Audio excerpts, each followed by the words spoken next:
এটা গুৰুত্বপূৰ্ণ খবৰ আজি কেবিনেট বৈঠকত গুৰুত্বপূৰ্ণ সিদ্ধান্ত গ্ৰহণ কৰা হৈছে অসমৰ বন্যাত্মই বিশেষ সুবিধা লাভ কৰিব 15 আগষ্টৰ ভিতৰতে বৃহৎ পেকেজ লাভ কৰিব ৰাজ্যৰ বানত ক্ষতিগ্ৰস্ত হোৱা লোকসকলে কি সুবিধা লাভ কৰিব বন্যাত্মৰ বাবে কি বৃহৎ পেকেজ ঘোষণা কৰিছে মুখ্যমন্ত্ৰী গৰাকীয়ে কেবিনেটত কেইবাটাও গুৰুত্বপূৰ্ণ সিদ্ধান্ত গ্ৰহণ কৰা হৈছে এই মুহূৰ্তত জনোৱাৰ চেষ্টা কৰিম এটা ব্ৰেকিং নিউজ এই মুহূৰ্তত ৰাজ্যিক কেবিনেটত বৃহৎ সিদ্ধান্ত গ্ৰহণ কৰা হৈছে বানাক্ৰান্তক লৈ 15 আগষ্টৰ ভিতৰত ৰাজ্যৰ ক্ষতিগ্ৰস্ত বন্যাত্মই পাব ক্ষতিপূৰণ এটা অত্যন্ত গুৰুত্বপূৰ্ণ খবৰ প্ৰতিখন জিলালৈ বান সাহায্য প্ৰদান কৰিছে ৰাজ্য চৰকাৰে প্ৰতিখন জিলাৰ জনতাক বিশেষভাৱে সহায় কৰিব ৰাজ্য চৰকাৰে ক্ষতিপূৰণৰ বুজ ল'বলৈ বিশেষ কমিটি গঠন কৰা হ'ব কেবিনেট মন্ত্ৰীয়ে প্ৰতিখন জিলাত 3 দিনকৈ বাহৰ পাতি ল'ব ক্ষতিপূৰণৰ বুজ প্ৰত্যেকগৰাকী কেবিনেট মন্ত্ৰীয়ে 3 দিনকৈ বাহৰ পাতি সেইকেইখন জিলাৰ জনতাৰ বুজ ল'ব নিৰ্দিষ্ট জিলাৰ প্ৰতিবেদন দাখিল কৰিব লাগিব মন্ত্ৰীসকলে প্ৰতিগৰাকী মন্ত্ৰীক দুখনকৈ জিলাৰ দায়িত্ব দিছে ৰাজ্যিক কেবিনেটে আৰু বানাক্ৰান্তই লাভ কৰিব ৰাজ্য চৰকাৰৰ তৰফৰ পৰা বৃহৎ পেকেজ ঘোষণা কৰা হৈছে বানাক্ৰান্তক লৈ আজি কেবিনেট বৈঠকৰ অন্তত মুখ্যমন্ত্ৰীগৰাকীয়ে গুৰুত্বপূৰ্ণ মন্তব্য কৰিছে বানত মৃত্যু হ'লে পৰিয়ালত 4 লাখ টকাৰ ক্ষতিপূৰণৰ ঘোষণা কৰিছে মুখ্যমন্ত্ৰীগৰাকীৰ তৰফৰ পৰা বানত নিয়োজিত বিষয়া কৰ্মচাৰীৰ ক্ষেত্ৰতো প্ৰযোজ্য হ'ব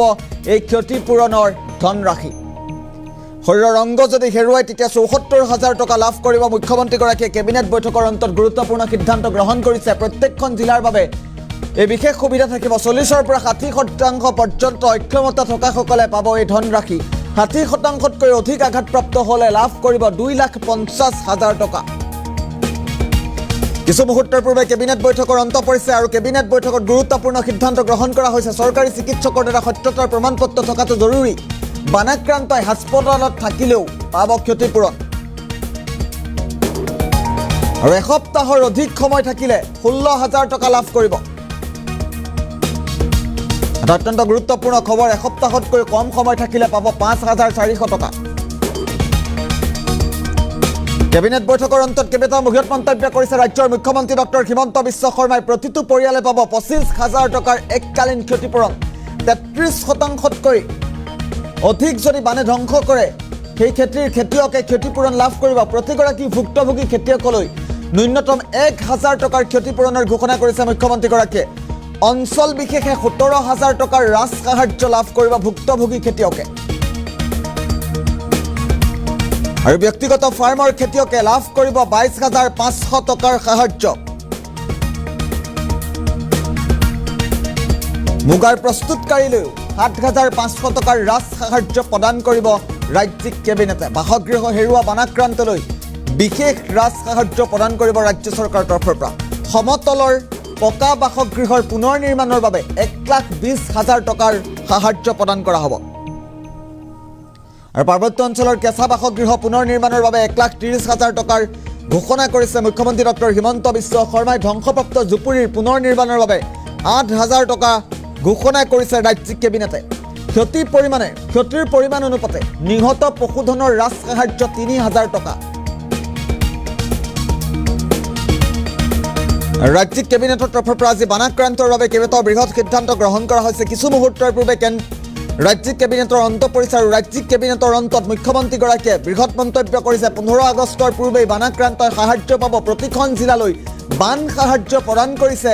ৰাজ্য চৰকাৰে আৰু 15 আগষ্টৰ পূৰ্বে এই সাহায্যসমূহ লাভ কৰিব ক্ষতিপূৰণৰ বুজ ল'বলৈ বিশেষ কমিটি গঠন কৰিছে ৰাজ্য চৰকাৰৰ তৰফৰ পৰা আৰু মুখ্যমন্ত্ৰীগৰাকীৰ কেবিনেট বৈঠকৰ অন্তত যিটো মন্তব্য কৰিছিল সংবাদ মেলৰ আয়োজন কৰিছিল মুখ্যমন্ত্ৰীৰ মন্তব্য আছে এই সন্দৰ্ভত মুখ্যমন্ত্ৰীৰ মন্তব্য এই মুহূৰ্তত আগবঢ়াইছোঁ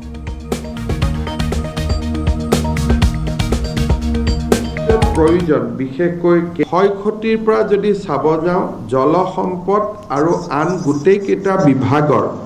আমি যদি এটা কিউমুলেটিভ ডেটা চাওঁ তেতিয়াহ'লে এইবাৰ 40টা মথাউৰি এই ঘটনাত বা এই বানপানীৰ সময়ত ক্ষতিগ্ৰস্ত হৈছে ইয়াৰ ভিতৰত বঙাইগাঁও জিলাত 2টা কাছাৰ জিলাত 3টা দৰং জিলাত 3টা ডিব্ৰুগড়ত 1টা গোৱালপাৰাত 1টা গোলাঘাটত 1টা হাইলাকান্দিত 3টা কামৰূপত 1টা কাৰ্বি আংলঙত 2টা, কৰিমগঞ্জত 6টা, লখিমপুৰত 3টা, মাজুলীত 1টা, নগাঁৱত 2টা, নলবাৰীত 6টা, শোণিতপুৰত 2টা, তামুলপুৰত 1টা আৰু ওদালগুৰিত 2টা। ইয়াৰ ভিতৰত ডিব্ৰুগড়, গোলাঘাট আৰু মাজুলী, নগাঁৱত ক্ষতিগ্ৰস্ত হোৱা 4টা মথাউৰি জলসম্পদ বিভাগৰ, আন দৰং জিলাতো 1টা মথাউৰি জলসম্পদ বিভাগৰ, কিন্তু কম বেছি পৰিমাণে আন বিভাগেও নিৰ্মাণ কৰা মথাউৰিসমূহ এই ফ্লাডৰ সময়ত এফেক্ট হৈছে।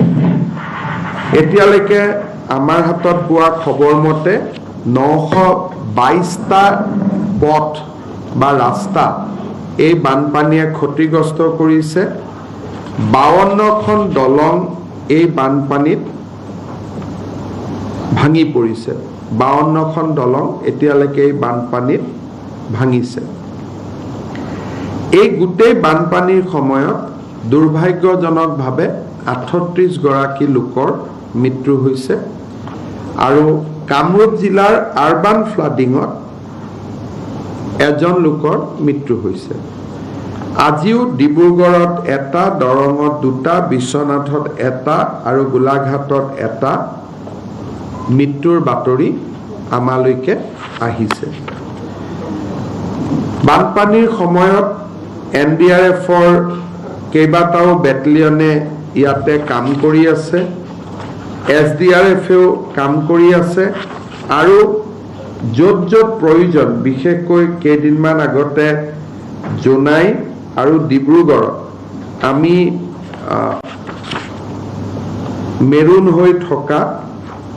SDRFৰ জোৱান আৰু জনসাধাৰণক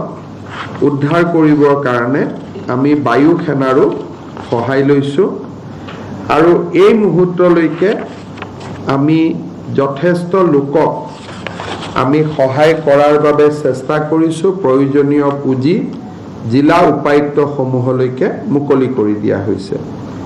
এই সময়লৈকে আমি প্ৰায় 19,000 মেট্ৰিক টন চাউল ৰিলিফ বা ৰিহেবিলিটেশ্যনৰ কাৰণে আমি ৰাইজৰ মাজলৈ উলিয়াই দিবলৈ সক্ষম হৈছোঁ। আমাৰ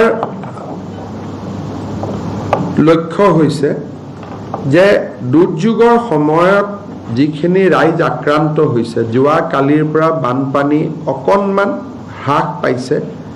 আমি আশা কৰিব পাৰোঁ যে নতুনকৈ যদি বৰষুণ নহয়, তে দ্বিতীয় ৱেভটোৰ যিটো প্ৰভাৱ সি অহা 2 দিনৰ ভিতৰত নিৰাময় হ'ব। কিন্তু আগৰ অভিজ্ঞতা মতে জুলাই মাহত 3rd ৱেভ এটাও আহে। আগত আমি first wave, second wave, 3rd wave, তিনিওটা ৱেভ সম্পূৰ্ণ হোৱাৰ পিছত আমি ডেমেজ এছেছমেণ্ট কৰিছিলোঁ। কিন্তু আজি আমি কেবিনেটত নিৰ্ণয় ল'লোঁ যে ফাৰ্ষ্ট, ছেকেণ্ড, 3rd যিমানটাই ৱেভ নহওক কিয় 15 আগষ্টৰ আগতে আমি ৰাইজক যি ধৰণে পাৰোঁ ক্ষতিগ্ৰস্ত ঘৰৰ বাবে, পশুধনৰ বাবে, য'ত যেনেকৈ আমি যি ধৰণে ৰাইজক পাৰোঁ আমি সহায় কৰিম। আৰু সেই উদ্দেশ্যে বিষয়াসকলক সচেতন কৰিবৰ বাবে, সেন্সিটাইজ কৰিবৰ কাৰণে আমাৰ কেইবাজনো মন্ত্ৰী অহা কালিৰ পৰা বিভিন্ন জিলাত 3 দিনৰ কাৰণে বাহৰ কৰিব। ডিব্ৰুগড় আৰু তিনিচুকীয়া জিলাত মন্ত্ৰী ৰঞ্জিত দাস অহা 3 দিনৰ কাৰণে তেওঁ বাহৰ পাতিব। চৰাইদেউ জিলাত মন্ত্ৰী যোগেন মহানে 3 দিন বাহৰ পাতিব। চাৰ্কুল অফিচাৰ, DC সকলোৰ লগত ঘূৰি যাতে ডেমেজ ৰিপৰ্টিংটো খুব সোনকালে আহে, পৰ্টেলত আপলোড হয়, আমি যাতে তেওঁলোকক প্ৰয়োজনীয় সুবিধাখিনি দিব পাৰোঁ তাৰ বাবে চেষ্টা কৰিব। শিৱসাগৰ আৰু যোৰহাট জিলাত মন্ত্ৰী বিমল বৰা অহা 3 দিনৰ বাবে বাহৰ পাতিব।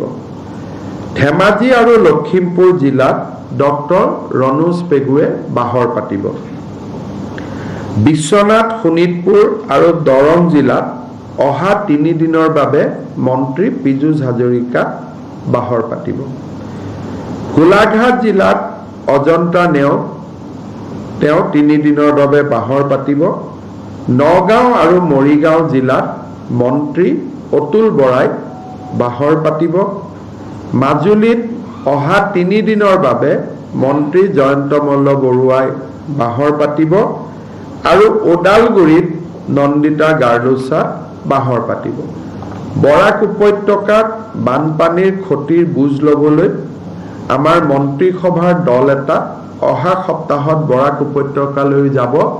আৰু ময়ো এই মাহত 3-4 দিনৰ এটা দীঘলীয়া কাৰ্যসূচী লৈ বৰাক উপত্যকালৈকে যাম, যাতে তাৰো জনসাধাৰণক আমি 15 আগষ্টৰ আগতে সহায় কৰিব পাৰোঁ। মন্ত্ৰীসকলৰ উপৰিও মই নিজেও বান ক্ষতিগ্ৰস্ত জিলাখিনিত যাবৰ বাবে চেষ্টা কৰিম। অহাকালি মাজুলী